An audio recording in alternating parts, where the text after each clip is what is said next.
رجع عند الشيعة ومسألة معروفة ومعنى هذو يهي ضد قارهانين سيد علي بن أبي طالب آل بيت كقار كم ذهيو إن يلاهدين intay dhinteen kadib bay soo noolaan doonaan kadibna way u gargaari doonaan cid allaale iyo ciddii ka hor imaadsanna waa ay jebinahayaanoo waa oga hiilinahayaan masalatu rajca la yidhaahdaa waa masale macruuf oo la yaqaan shiicaduna aysan la gabaninoo bannaankay la taagan tahay mar walba kutubtoodana ka buuxda duruustoodii iyo muxaadaraadkoodii iyo kulamadoodana ku qeexan weeyaan صادرتين مر والبا waxaynu xooga saaraynaa inaynu cadayno mawaadiicda soo socotay suufidu ay shiicada ku waafaqsan yihiin inaynu cadayno nusuustii suufida iyo kutubtooda inaynu ka soo qaadno isla markaa iyagoo si toosa hadalladooda ay ugu cadahay masaa'isha iyada ama shiicada miya masaa'isha inaynu sheegi doono waa masaa'il iska macruuf agtooda aysan diidanayn ba aslan لكن سوفيدو ما داموا لغا يابو إنا يسديدسيان وحين نكو دالي دونا إن شاء الله تعالى إنا إنو كتبتي كسو قورينو وحاوينا يقول هايين مسألة الرجعة سينو شيخ نيبا سوفيدو وآمين سيين رقو ذا واوين قار كمدانا ويت تقريريان كتبتو ذينا كو قرين الشعراني عبد الوهاب الشعراني وكمدو سوفيدو واوين رجل الاعتماد كمدا صاحب الطبقات طبقات الأولياء ما طبقات الصوفية إنك إسكاله الطبقات الكبرى ومعتمد عند الصوفية وحكسوا قولينها يا إنك اللي يلاهذو علي بن محمد وفاء إنك اللي يلاهذو وحكسوا قولينها يا إنو يري علي بن أبي طالب رفع كما رفع عيسى عليه السلام علي بن أبي طالب waxaa loo kor yeelay xagga sare loo qaaday muusan dhimaninba yani wal gharib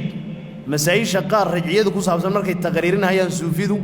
ashkhaas gaar ahaaneed qaabkay u taqriirinayaan waxay u muuqataa xitaa inaysan aaminsanayn inaysan dhimaninba waxay leeyihiin uleey ninka suufiga Ali ibn Abi Talib waa la kor yeelay oo xagga sare loo sii qaaday سيد النبي الله عيسى الله كر له وحاول الله وسيقاده وسينزل كما ينزل عيسى عليه السلام هون السود دونا سيد النبي الله عيسى وسود دونا نسك واحد اسكله علي بن محمد ونسو في وينه والشعراني وكسو قورنا هي اسكله الشعراني نسك مركو شيغي يا وحو شيغي نينو ku sheegay uu yiri sayyidi ali al-khawas uu yiri oo suufida waaweyn kamida yaa isaguna arintaas taqriiriyay oo si fiican waxa weeyaan ugu taagtaagsado wuxuu yiri inna nuuhan abqa min as-safinati lawhan ala ismi ali ibn abi talib yurfa'u alayhi ila as-sama ulay nabi allah nuuh doonti nabi allah nuuh hal loox baa jira hal alwaax oo ka tagay oo baaqi yeelay magaca Ali ibn Abi Talib baana ku qorna oo looxa marka muxuu qabanayaa yurfa'u alayhi ila as-sama Ali ibn Abi Talib looxa lagu qaadi xagga sarana loogu sii qaadi طيب ayaga ala anagu mali yurfa'u alayhi ila as-sama falam yazal mahfuzan fi siyanati al-qudra bulah looxaasi ilaalinta وهويا أودك إلى شيء هيو ومحفوظ به حتى رفع علي بن أبي طالب إلى وهوي علي بن أبي طالب لغسي قاضي طبقات الشعراني مجلد كاللباس صفحة فرتنات بوركا سكو قرين لبداس وداد بوحي التقريرين أحياني سوفي ده علي بن أبي طالب إنه حق سرجله سون الدقي دونه سيد النبي الله عيسى وسو الدقي دونه إيمان دونه عبد الوهاب الشعراني إن شاء الله تعالى وهويان وانن رقى معتمد كأه عند الصوفية وحنا انت بدن اختصارية إن شاء الله تعالى وان حبان كشيء دونا كلمات كصوص عضة كتبت نينك لديه جري ابن عربي أدقرنا إنسان الشافعية المتأخرون أي تكفيريين عقيدة الاتحاد والحلول نآمن سنة كتبتي سنة كعديي هل كاسو وحويان يكتبتي سو انت بدن كو ابترستا وحويان كتبتا ابن عربي ايو اختصاريا انت بدن طيب خلاصة وحويان علي بن ابي طالب رضي الله عنه ان سيد الشيعة بقى يرجعوا اوغا امين سنايين اي سوفيدو بقى اوغا امين سنتهايو نصوصتا واكاينو اغريناي سيدو كلا حق الرسول كمركينو ان عليه الصلاة والسلام سونا ما هي كامين سيهين الدباغ وهذا نكان شيء هي وحليه لكل شيء علامة وعلامة إدراك العبد مشاهدة النبي صلى الله عليه وسلم في اليقظة ان وحليه شيء والبص ما الله قرتولي أدونكو إني وحويان ورسولك عليه الصلاة والسلام أو أركو وليبا سيسو جيدو يسوى إنه شنيهين أو أركو على مدى تسينيسا وحويان بولي أن يشتغل الفكر بهذا النبي الشريف نبي قالي وناكسن إنه فكر كيسو كو مشغولة ويان هذا الكوسو ذي وحكا روسان كما هذا الديربو قرهيا ان فكر كيسو إنه كو مشغولة رسولك عليه الصلاة والسلام وحكا لو صواري فيسن كالليحنين هذا الديربو سوذي مركزا وحوري فإذا دام العبد على هذا مدة أدونكو أرنتا هدو تشوكتيو إنو سن فكر كيسو وحكا لكم مشغولين ونن رسولك كاين عليه الصلاة والسلام رزقه الله تعالى إلهي بوحو صياؤك أرزقا مشاهدة نبيه الكريم ورسوله العظيم في اليقظة إلهي بوحو أرزقا بليه إني وحويان رسولك سوجيدا وصيدا دادك كلان نول بعادي قادو أركتو سيدا عصو كالينو أولاك كلمو رسولك أنول اللغينة عليه الصلاة والسلام في اليقظة رسولك باصون نول هذا مرقاسا وحو ليه ننكا وليقا بولا كلمة هيا بولا كلمة هذا لك وحو قرية هاي كتابك اللي هذا الإبريزة من كلام سيد عبد العزيز الدباغ وعسكال أحمد بن المبارك المالكي اللي يلاحظه أو كم ذا أرضي ذا نين كان الدباغ كم ذا هذا كان نحر كيسو وحويان رسولك عليه الصلاة والسلام وصون نولاني 6 سنة الله أركي كراوية بعد موتي طيب في اليقظة تبو له زوما وزوجيدو ما أهم منام هذا ذو تأويل لهي قل يا إنه كهل إنه التأويل واحد هذا كوي ابتليسين واحد باللحيان في اليقظة تبقى ماشي كقران وزوجيدو زوجيد عادي مشاهدة أيوة يوارك هيا مركل وحو ليه هاي إسلا كتاب كاس isagoo iska hadlaya dabaaqa laftirkiisa iyo karaamaadkiisa isagoo iska hadlaya oo bandhig sameynaya wuxuu yiri lamma arada Allah an yaftaha alay ilaahi markuu doonay inuu waxa weeyaan wax ii furo khayr iyo anwaar iyo wali inaan noqdo markuu ilaahi la doonay wa yajma'ani bi rahmatihi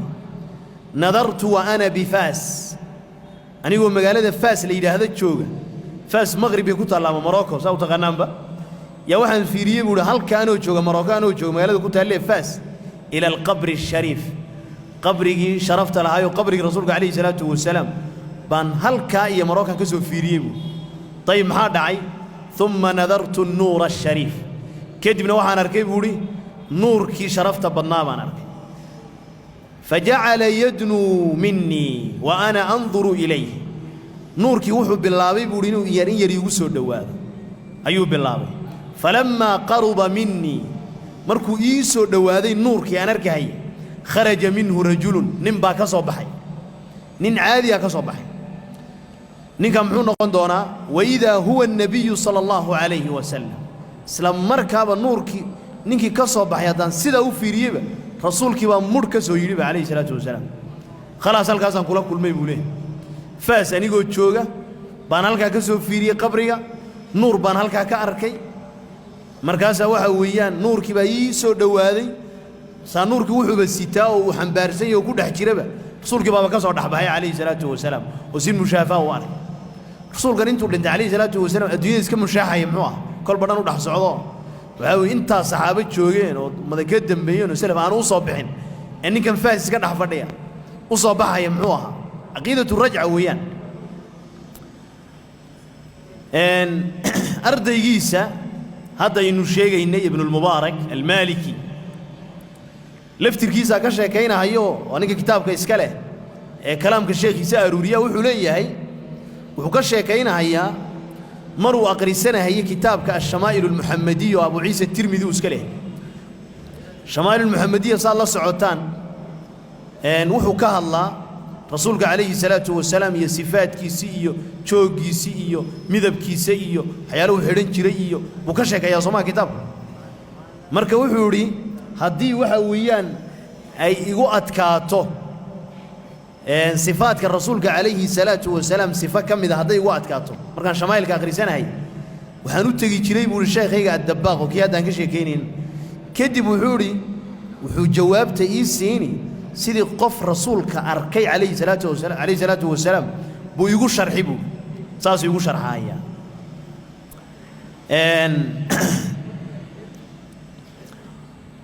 oo jawaabta wuxuu ii siinayaa buuri waxa weeyaan jawaab al-mushaahid al-mu'ayyin qof rasuulka arkay calayhi salaatu wasalaam sidii soo kale uu ii siinayo markuu ii tilmaamahay rasuulka calayhi salaatu wasalaam wuxuu igu tilmaamayaa sidii isagoo rasuulka calayhi salaatu wasalaam arkay si toos ah u arkay haddaad dhihi lahayd u yara taawiilin lahayd Dabbaaq laftirkiisa hadda soo taqriirinahay si soo jeeda inuu marna isagoo lugaynayo rasuulku faas ugu tagay calayhi salaatu wasalaam ma inuu isagu tagay rasuulka nuur intuu baxay buu faas ugu tagay halkaas ugu tagay marna waa kulaha waxa weeyaan qofku hadii uu aad ugu mashquul rasuulka calayhi salaatu wasalaam marka dambe wuxuu alla siinayaa inuu si toos ah u arko rasuulka calayhi salaatu wasalaam طيب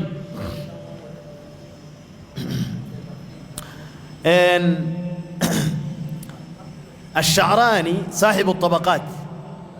مسألة مرو كهل لهي يا وحوري قفكو مقام العرفان مجارو إلى أصلي الرسول كأوبضي عليه الصلاة والسلام مقام العرفان يعني قفكو عارف من نقضه مراحل باكرتاي يا مصطلحات صوفية ويان قفكو عارف من نقضه سجونا كصليد الرسول كبضي النبي عليه الصلاة والسلام طيب markuu ku saliida rasuulka uu badiyana calayhi salaatu wasalaam waxa uu helayaa buu yiri inuu rasuulka arka calayhi salaatu wasalaam oo indhaha ka qaado markaas wuxuu taqriirinayaa wuxuu leeyahay qofku hadii uu rasuulka arki waayo calayhi salaatu wasalaam si soo jeeda qofkaasi waxaad ogaataa buu leeyahay hadalkiisa macnihiisu inuu san rasuulka in badan ku salinin calayhi salaatu wasalaam طيب hadalkaas dhowr arrimood baa laga fahmay kow waxa laga fahmayaa saxaabadii rasuulka calayhi salaatu wasalaam hadalkiisa hadii hoos loogu dagaandago inaysan ku saliyida rasuulka badinin calayhi salaatu wasalaam waayo hal saxaabi oo lama hayo rasuulka soo jeed u arkay calayhi salaatu wasalaam bacda mawti intuu dhintay kadib ninkana wuxuu leeyahay haddii rasuulka soo jeedaad ku arki weydo calayhi salaatu wasalaam waxaad ogaataa inuu salligu kugu yar yahay halka macnaheedu soo maaha marka saxaabadu salliga rasuulka ku yara calayhi salaatu wasalaam annagoo suufiya waliba raggaanadii waaweynaa baa ka salli badan saa darteed rasuulka si soo jeedaan u aragnay ama saxaabadu way gaadhi waayeen halkaasoo si soo jeeda maysan u arkin shacraani laftirkiisu rag badan oo arrintaas helay oo waxa weeyaan la siiyey إن الرسول كسوجد كوار كان عليه الصلاة والسلام يوتريو فربضا أبو الحسن الشاذلي أبو مدين المغربي أبو الحسن الشاذلي وان كيني دون وركيسة صاحب الطريقة ويانا الطريقة الشاذلي نكو أبترسطه رك بدن نوع عاسو تري هل نينو سحابي كمجرو هل نينو تابعين كمجرو وان رك متأخرين دب كيمد ويان رك درجات كتعايو